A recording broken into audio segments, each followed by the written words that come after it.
Good afternoon, ladies and gentlemen. I'm Jack Bridges. This is Chad Mason. What we're going to cover in this segment is how to initially fit your vest. You'll have to bear with it because we're going to do a lot of turning with Chad, and we're going to abuse his head a little bit and some biceps and things like that. It's going to be quite painful for Mr. Mason. But, and sorry about the dogs.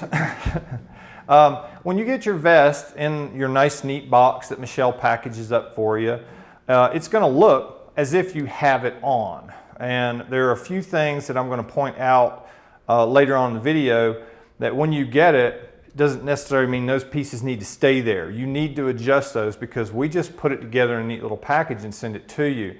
This initial vest fitting is very important. So I have to put on my spectacles because I can't see close up anymore. This is a 1/8 inch Allen wrench, and it comes with the vest. This is the tool holder for it, which we conveniently provide now instead of having to shove it in here like that. It's kind of rude. But initially you want to get your Allen wrench and you want to loosen these two bolts right here. And you don't have to back them way out, you just loosen them because I want to be able to move this. We'll loosen that, loosen that. And see how this moves now all over the place? These guys.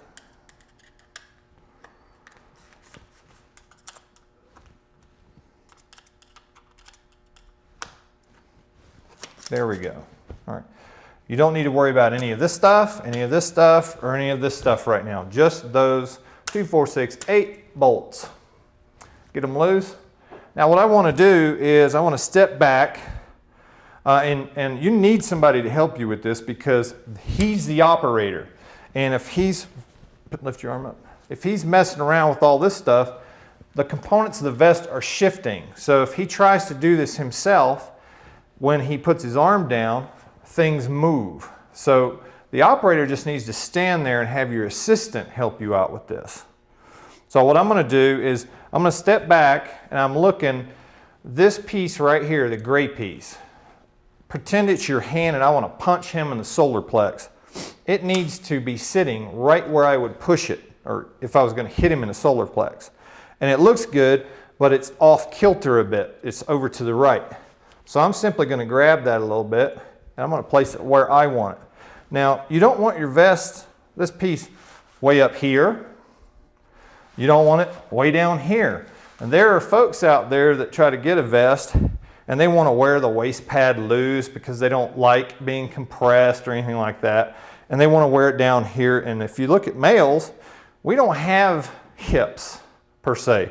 So if you pass the point of no return, I call it, lower than the hip bones, there's nothing to stop the vest. So when you load it, it's simply pressing like this through your legs and putting all of the weight right here on your shoulders. And you're going to feel that, so you don't want to do that. You'll want to listen to this tutorial and put it where I tell you to put it. All right, so what I want to do is, if I want to compress the vest or if I want to extend the vest, it's done with these 3 bolts, which are accessed underneath this pad. So you'd have to take the vest off, pull this pad off, it's just Velcroed on there, loosen those 3 bolts, put it where you would like it, put the 3 bolts back.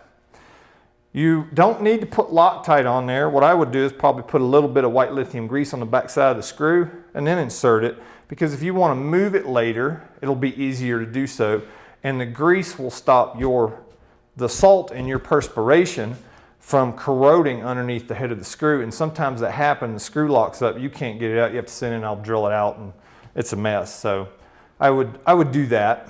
Now, what I want to look at is I want to see where his hip bones are at, because I want this pad on top of his hip bones, not on the side of his hip bones and not below it. See where his belt is?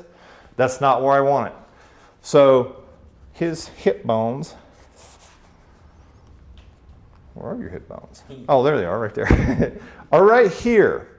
See where his belt is? This is way too low. So I want the bottom of that vest to land right there where it's at. I got lucky on that one.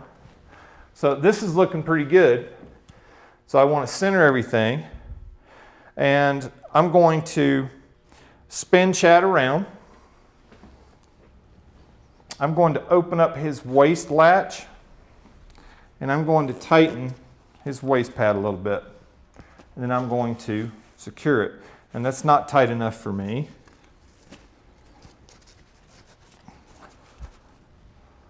There we go. Now, I want it to be snug. I don't want him to, you know, get crushed. So you don't need to overdo this. And on a properly fitted vest, the waist pad will butt up against itself or have up to a 2-inch gap, like so. It can be this far apart and anywhere in between. Where you run into problems, if you lose weight or anything, you never ever want the pad to overlap the other pad, because that is going to create a pressure point at that spot. It happens to be on your lower spine, your lower back, and you're going to feel it. So if you get to this point, you need to call Pro and we will get you a new waist pad. You'll have to measure yourself again.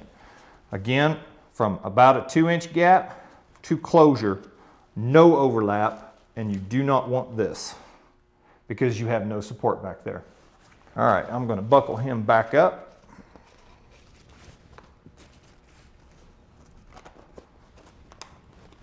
There we go. I'm going to attach his horizontal, let me scoot you around here, horizontal back straps, and that's good. There we go. I'm going to snug these up just a little bit. Actually, there we go. I want the Pro centered in the back, and that lets me know that the front is centered. So what I'm going to do now is I'm going to pull down this flap right here. Now when you get your vest, they're just arbitrarily placed on there. So you have to adjust this. You can start with the right or you can start with the left. It does not matter. I'm going to start with the right. Now what I want to do with this, you see this moves all over the place. It's nice. I want to trace this pad through this muscle right here. I do not want it sitting on this bone right here. You can reach up and feel yours.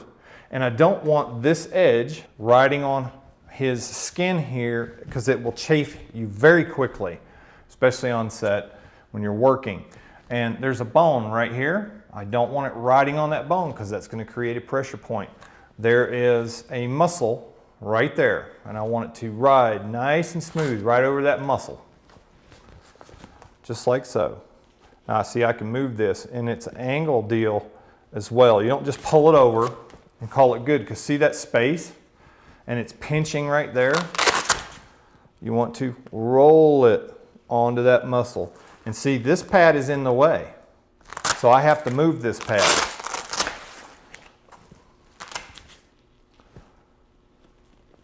Like so. You see how this is centered and it's kind of crooked? It's fine. His body will tell you where to put the pad. I do the opposite side. Now this one doesn't have as much padding engagement because you have a click lock assembly on there, but the same thing applies. And I always check for that bone. And there we go. Now see how crooked that is? That is perfectly fine. Some people, this is way over here. Some people, this is over here. Some people, it kind of lines up. But it's all dictated on that person's, the operator's muscle mass right there. So I'm going to close this up. I'm going to secure that. I'm going to turn him back around. Now what I'm looking for is I want to make sure it's not riding on his shoulder and it's not riding on this bone right here. I kind of like that. Now I'm going to go ahead and lock off these settings right here by simply turning that bolt, or these two bolts. Now you don't have to kill it, just get it good and tight.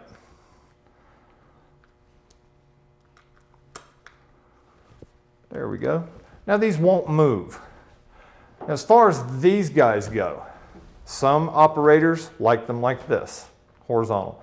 Most operators like them bent like that.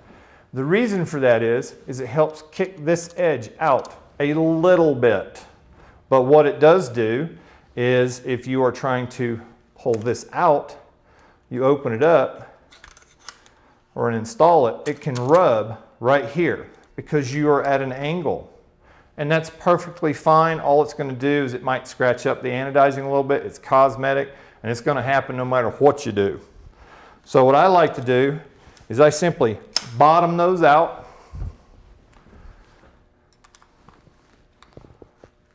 And then I snug up these two bolts. Snug up these two bolts. Now I'm going to adjust the sides here. Go ahead and put your arms down. You're fine. I'm looking at the ends of the pad, and I want the distance between here and here to be approximately the same. You don't have to get out a measuring tape. I have seen operators' vests come in the shop, and this one is way over here, and this one is way back there. That is, your whole back piece is on crooked when you do that. So you want to ensure that you have approximately the same width on both sides. You do not have to get a tape measure out and measure it, okay? There we go. Now, on some of our larger folks, what you want to do when you're opening and closing these latches is this system is compressing you a little bit. You want to be careful that you don't get anything trapped between this point and this point, so you might have to push out of the way. And for our female operators out there, that's pretty important as well. Now I have about an even gap on both sides. He's nice and snug. His shoulders are initially set. This is in a good position as if I were going to hit him in the solar plex. I know that the waist pad is not below his hip bones. It's right where I wanted it to sit.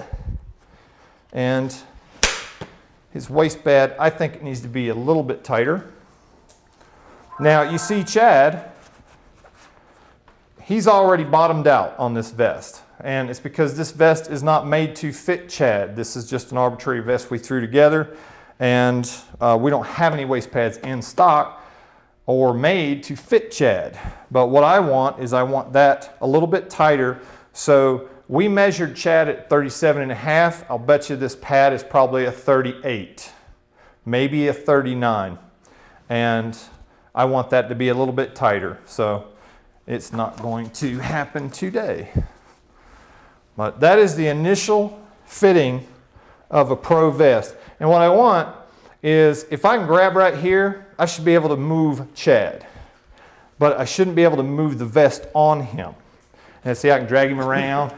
I can spin him. He's good. Make sure all this stuff's secure. And the last bit, secure those horizontal back straps, and that's going to cinch everything together. There we go. And that is the initial fitting for a Pro vest. And in a couple of weeks after wearing it, these components are going to start to compress and adhere to your body's natural posture and position. So in a couple of weeks, you'll want to readjust your shoulder straps and possibly play with these two a little bit to cant them in or out. But your waist pad should be good to go. Now, if you pack on weight in the wintertime, like this fella and myself, you could fluctuate 10, 15, and in Chad's case, 20, 25 pounds over the winter. If you do that and you're still working, guess what, folks? Remember that 2-inch gap we were talking about? That's going to allow you some waistline expansion. Now, the other part of that is if you are in the winter and you bought a vest, summer comes up, you start working in Southern California or in a very hot environment every day, and you start shredding those pounds, okay? If that waist pad starts overlapping on the edges like so, you need to call Michelle. You need to order a new waist pad for your size. Some operators have a summer one, some operators have a winter one, some operators do not fluctuate. Actually, a lot do not fluctuate, but some do. And you don't need a new vest. It's simply a change of your waist pad. You just unvelcro it and you're done. You get the new one in the mail and you put it in.